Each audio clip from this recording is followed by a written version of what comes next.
English shorthand higher, November 1983. Ready?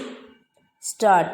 Ladies and gentlemen, I would like to thank the Vice Chancellor of this university for having given me this opportunity to speak a few words to the young men and women who are gathered here today. I am glad to know that this university has made considerable progress during the last few years. The central government has given liberal financial assistance which has helped the university authorities in developing its various departments. I have no doubt that this university will grow from strength to strength in the years to come.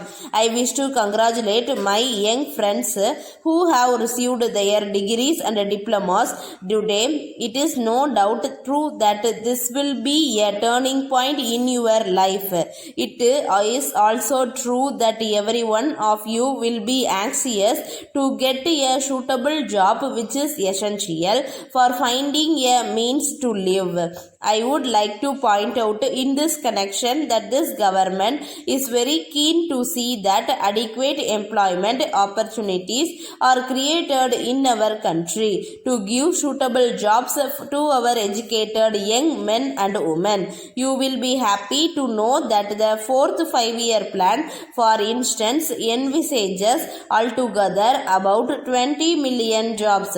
It cannot be said that everyone who has acquired a degree or diploma will find employment immediately, but most of you in due course will be able to find yourselves employed in one capacity or another. There is of course equality of opportunity for everyone, and to a great extent your future is in your own hands. Whatever may be your position in future life, each one of you should first of all think of yourself as citizens of this country. This confers on you certain rights which are guaranteed by the Constitution, but it also subjects you to certain responsibilities which you should be able to understand clearly. In a democracy, the citizens enjoy a certain amount of freedom, but this is always subject to social discipline. A good citizen is one who obeys the law whether there is a policeman around or not, and who takes delight in performing his civic duties. The responsibility of our young men and at the present time is no doubt great. In my view, every stage in the life of a man is important in itself. I would like to call upon everyone to understand the dignity of work. It is important that there should be great satisfaction in doing one's own work to the best of his ability. Whatever the duties, we should apply ourselves with sincerity and devotion. It is better that we do our own job before we think of criticizing anybody else. We should always bear in mind that loyalty to the country comes ahead of all other loyalties. It is essential to remember that the entire country is one, and anyone who thinks in a different way is not our true friend.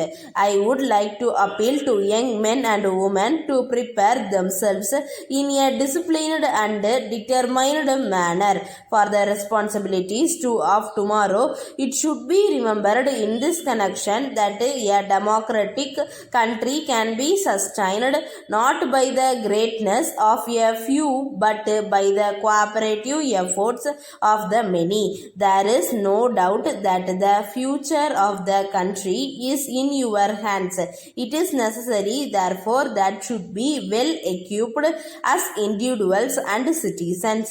The world is at the present moment passing through very difficult times.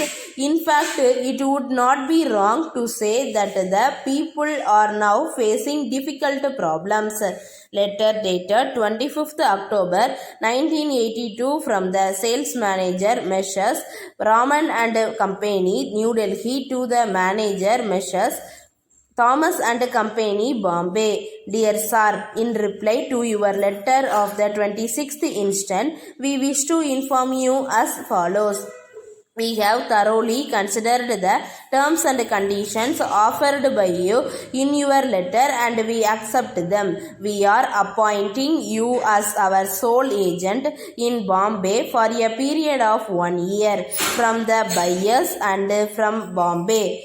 As records orders from foreign countries received through you, we agree to pay commission to you in accordance with the terms to be decided later. We have already business connection in several parts of the world.